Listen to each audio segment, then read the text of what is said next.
बिस्मिल्लाहिर्रहमानिर्रहीम। अस्सलामुअलैकुम। हमारे चैनल में खुश आमदीद। एक औरत सखावत की वजह से बहुत मशहूर थी। एक दफ़ा वह औरत एक ऐसे रास्ते से गुजरी जहाँ दो अंधे फ़कीर बैठे थे। खातून ने एक अंधे फ़कीर को कशवन में 2 दरहम डाले और दूसरे फ़कीर को एक बुनी हुई मुर्गी दी। जिस अंधे फ़कीर को बुनी हुई मुर्गी मिली थी, इसे भूख नहीं थी, तो इसने 2 दरहम में दूसरे फ़कीर को वो मुर्गी फ़रोख्त कर दी। अंधा फ़कीर मुर्गी ये लेकर घर आया तो इसकी बीवी ने मुर्गी को चा किया ताकि अपने शौहर को पेश करे, लेकिन जब इसने इस मुर्गी का पेट चा किया तब वो अपना सर पकड़कर बैठ गई, क्योंकि इस मुर्गी के पेट में अरब की एक औरत जिसका नाम उम्र जाफरिया था, बहुत सखी सखावत की वजह से वो अपना एक मुफरद मकाम रखती थी।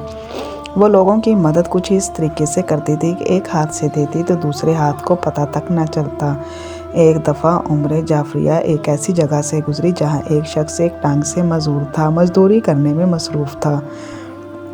उम्मे जाफरिया इस शख्स को देखकर हैरान हुई और अपनी सवारी से उतरी। इसके बाद अपने मुलाजमत से कहा, इस शख्स के बारे में पता करो, ऐसे क्या मजबूरी है जो इतनी मजदूरी की हालत में भी मजदूरी कर रहा है। मुलाजिम इसके साथियों के पास गया और कहा कि ये जो तुम्हारा बुजुर्ग साथी जो एक टांग से मजदूर है, ये क्यों मजदूरी कर रहा है? क्या इसका कोई औलाद या बुढ़ापे का सहारा बन सके नहीं है? इसके साथियों ने मुलाजिम को बताया कि ये अपनी बेटी की वजह से यहाँ मजदूरी कर रहा है। इस शख्स का कोई बेटा नहीं और इसके 3 बेटियां हैं। एक बेटी की शादी हो चुकी है और इसके बाद दूसरी बेटी के लिए जहेज की डिमांड की गई है। इसको पूरा करने के लिए ये सब कर रहा है।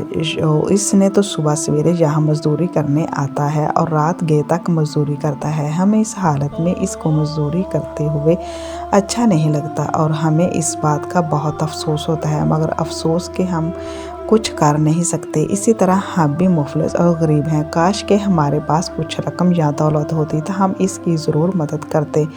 मुलाजिम ने वापस आकर उम्र जाफरिया को सारी कहानी बताई। ये सुनकर उम्र जाफरिया को बहुत अफसोस हो रहा और इसकी आंखों में आंसू थे।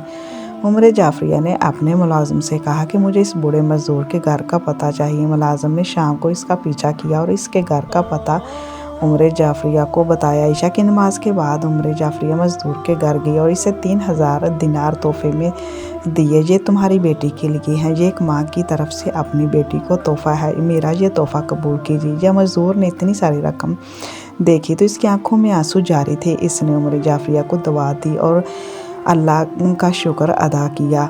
अल्लाह ऐसे स्वाब पैदा करे कि ज़िंदगी में सोच भी नहीं सकता था इतनी जल्दी इसकी दुआ कबूल होगी, इसकी बेटी की शादी हो जाएगी, वरना इसके अंदाजे के मुताबिक अभी 2 से 3 साल इसे रकम जमा करने में लग जाएंगे। एक दफ़ा उम्र जाफरिया अपने बेटों के साथ हज करने का फ़ैसला किया। इसकी मन्नत थी कि वो पैदल हज करेगी। वो हज करने की नीयत से रवाना हुई तो इसने देखा कि रास्ते में 2 भाई आपस में झगड़ रहे थे। एक भाई अपने छोटे भाई को पूरी तरह मलामत कर रहा था। इससे कह रहा था कि मैंने तुझे जैसा बेहिस इंसान ज़माने में नहीं देखा, तुझे तो मैं अपना भाई कहता था, लेकिन अब मुझे शर्म महसूस होती है। उम्र जाफरिया ने इस शख्स से पूछा कि तुम अपने भाई को मलामत क्यों कर रहे हो, ज़रा वजह तो बताओ। इस शख्स ने उम्र जाफरिया को बताया कि ये मेरा छोटा भाई है, मैंने इसे अपने बच्चों की तरह पाला, फिर इसकी शादी की और इसको अलग कर दिया। आज मेरा बेटा इनके घर खेल रहा था तो इसने देखा कि चचा के घर गोश्त पका है। इस दिन हमारे घर सब्ज़ी पकी थी। मेरे बेटे ने इस बात की ख्वाहिश का इजहार किया। इसका दिल गोश्त खाने को कर रहा था। इसने कहा कि चचा के घर गोश्त पका है, मैं वहाँ से गोश्त लूँगा। मेरा बेटा इसके घर सालन लेने गया तो इसने इनकार कर दिया। मेरे बेटे ने इसरार किया। वो अपने चचा के दरवाजे पर खड़ा हो गया, अब सालन लेकर ही जाऊँगा। चचा ने सख्ती दिखाई और एक थप्पड़ सीध करके कहा कि यहाँ से चले जाओ, मैं तुझे सालन नहीं दूंगा। ये ज़िंदगी में पहली बार था जब इसने अपने भतीजे पर हाथ उठाया। मेरा बेटा रोता हुआ मेरे घर आया तो इसने मुझे सारा माजरा बताया। मुझे अपने भाई पर बहुत अफसोस हुआ, इसलिए मलामत कर रहा हूँ कि तुमने अपने भतीजे पर हाथ क्यों उठाया। तुझे शर्म आनी चाहिए, एक बच्चा कितना सालन खा लेता है। थोड़े से सालन की वजह से इसने अपने भतीजे को मारा। उम्र जाफरिया ने जब ये बात सुनी तो इसके छोटे भाई से कहा कि तुम अपने इस बच्चे पर हाथ क्यों उठाया जब ये तुम्हारा भतीजा था। भतीजे अपने बच्चे से कम नहीं होते। छोटे भाई ने जब ये अल्फाज सुने तो इमरान जाफरी से कहा कि मैंने बच्चे को इसलिए मारा क्योंकि जो गोश्त मेरे घर में पका था वो हमारे लिए तो हलाल लेकिन मेरे भाई के लिए हराम था, इसकी औलाद के लिए भी हराम था। अब आप खुद फैसला कीजिए कि मैं अपने भतीजे को हराम कैसे खिला सकता था। उमर जाफरी ने कहा कि ये तुमने कैसी बात की कि एक चीज़ हराम है तो फिर सबके लिए हराम, वो गोश्त तुम्हारे लिए हलाल और तुम्हारे भाई के लिए हराम कैसे हो सकता है? अपनी इस बात की वजाहत करो। छोटे भाई ने कहा कि मैं मानता हूँ कि बड़े भाई ने मुझे बचपन में पाला, वालिद के बाद यही मेरे वालिद थे, मुझे तालीम दिलवाई, परवरिश की। इसके बाद जब मैं जवान हुआ तो मेरी शादी की। शादी के बाद हमारी जायदाद में बंटवारा हुआ। भाई साहब हम अलग अलग घरों में रहने लगे। अलग घर होने की वजह से हमारे दिल फिर भी एक दूसरे के पास थे, क्योंकि अगर दिलों में फासला ना हो तो चाहे बंदा जितने फासले पर हो दूरी महसूस नहीं होती। भाई साहब रोज़ाना हमारे घर में एक बार ज़रूर आते। इसी तरह मैं भी भाई साहब के घर आता जाता। कुछ अरसा बाद रोज़ाना भाई साहब की खिदमत में हाज़िर होता, लेकिन भाई हफ्ते 10 दिन बाद ही हमारे घर का चक्कर लगाते। अब मैं छोटा भाई था, मुँह से तो नहीं कह सकता था कि भाई साहब आप हमारे घर में क्यों नहीं आते, मगर मैंने भाई साहब के घर में आना कम ना किया। भाभी की तरफ से मुझे अजीब रवैया महसूस हुआ। बातों बातों में भाभी ने इशारों में कहा कि यूं रोज़ किसी के घर आना अच्छी बात नहीं, इंसान को कुछ दिनों बाद ही किसी के घर जाना चाहिए ताकि इसकी इज़्ज़त बरकरार रहे। बार बार आने से इज़्ज़त कम हो जाती है। आज मेरे दिल में पर लगी थी। मैंने भाई साहब की तरफ कुछ दिनों बाद इसके घर का चक्कर लगाना शुरू किया।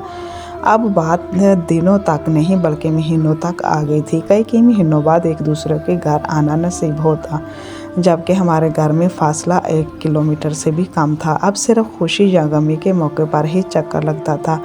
भाई साहब के कारोबार में अल्लाह ताला ने बरकत अता की और भाई साहब ने कुछ और ज़मीन ख़रीदी। इसके अलावा कुछ दुकानें बनी। इसका कारोबार बढ़ता गया, जबकि मुझे काश्तकारी और कारोबार में खसारा रहा। मैं नहीं जानता कि मेरे साथ ऐसा क्यों हुआ। मैंने खुद से बहुत कोशिश की और मेरे पास में सिर्फ कोशिश ही थी। रिज़्क़ की कमी या इजाफा तो मेरे रब के अख्तियार में है। मेरी तमाम कोशिशों के बावजूद मुझे खसारे में खसारा होता चला गया। मैं तो भाई साहब के माली हालात से अच्छी तरह वाकिफ़ था, लेकिन अफसोस के भाई साहब हमारे हालात से बिल्कुल भी वाकिफ़ नहीं थे। वाकिफ़ होने के बावजूद हम पर अब भाई साहब का वो जिसकी हसन समझकर पाला था मुकम्मल तौर पर मुश्किलात में गिर चुका था और रुल चुका था। हालात फाकों तक आ चुकी था। अब ऐसे हालात है कि एक वक्त का खाना नसीब होता जबकि दूसरे वक्त का खाना नसीब ना होता। कभी कभी बगैर खाए पिए हम सो जाते थे। मेरे बच्चे भूख से मरने लगे। पिछले कई महीनों से हम सूखी रोटियां होटल से उठा कर लाते, पानी में भिगोकर अपने बच्चों को खिलाता था। बच्चों ने किसी घर में गोश्त पका देखा तो इसका ख्वाहिश का इजहार किया कि हमें भी गोश्त चाहिए, मगर मेरे पास तो फूटी कौड़ी नहीं थी। मैंने देखा कि एक आदमी की गाय मर गई। वो अपनी गाय को बैल पर लाद कर जंगल की तरफ फेंकने जा रहा था। अब मेरे पास बच्चों की ख्वाहिश पूरी करने के लिए आखिरी मौका था। मैंने एक छुरी उठाई और इशा की नमाज के बाद बड़ी ही राजदारी के साथ इस जंगल की तरफ रवाना हुआ। मैं दिल ही दिल में ये दुआ कर रहा था कि या अल्लाह मुझसे पहले जंगली जानवर कुत्ते इस मुर्दा गाय तक ना पहुँचें, वरना मेरे बच्चों का ये ख्वाब अधूरा रह जाएगा। जब मैं वहाँ पहुँचा तो कोई जानवर अभी इस मुर्दा गाय को खाने के लिए नहीं आया था। मैंने इस गाय को काटना शुरू किया। काफ़ी सारा गोश्त काटा, फिर घर वापस आ गया। मैंने घर के किसी अफराद को हकीकत ना बताई, हालांकि अपनी बीवी को भी ना बताया। इसने मुझसे पूछा कि इतना सारा गोश्त कहाँ से आया। मैंने इससे कहा कि साथ वाले गांव में खैरात हुई तो वहाँ से मुझे खैरात में ये गोश्त मिला। बीवी ने मेरी बात का यकीन कर लिया। आज इसकी आंखों में चमक नजर आई। वो बहुत खुश थी। इसकी और इसके बच्चों की ख्वाहिश पूरी होगी। मेरे बच्चों के साथ खेलता हुआ मेरा भतीजा भी गा रहा है। इसने देखा कि हमारे घर में बहुत सारा गोश्त पड़ा है और आज हम गोश्त पका रहे हैं। बच्चा था इसीलिए इसे कुछ मालूम ना था। इसने गोश्त लेने का इसरार किया। मैंने इनकार किया, इसे गोश्त ना दिया।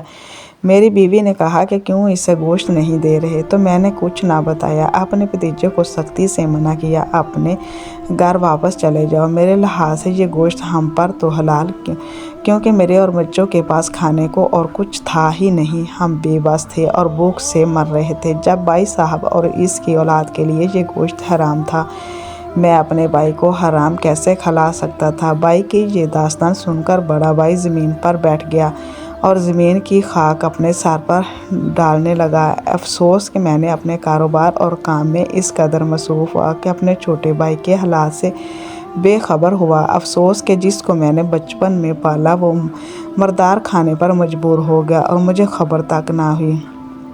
मेरे भाई, मुझे माफ़ कर देना, तुम्हारा बहुत बड़ा बुरा भाई साबित हुआ। मैं मुसलसल रो रहा था। इसके बाद अपने भाई को गले से लगाया। उमर जाफरिया ने एक कपड़ा खोला, इसमें तमाम दिनार इस छोटे भाई की झोली में डाल दिए। उमर जाफरिया के बेटों ने माँ से कहा कि अगर आपने तमाम के तमाम दिनार इस शख्स को दे दिए फिर तो हम हज पर नहीं जा सकेंगे।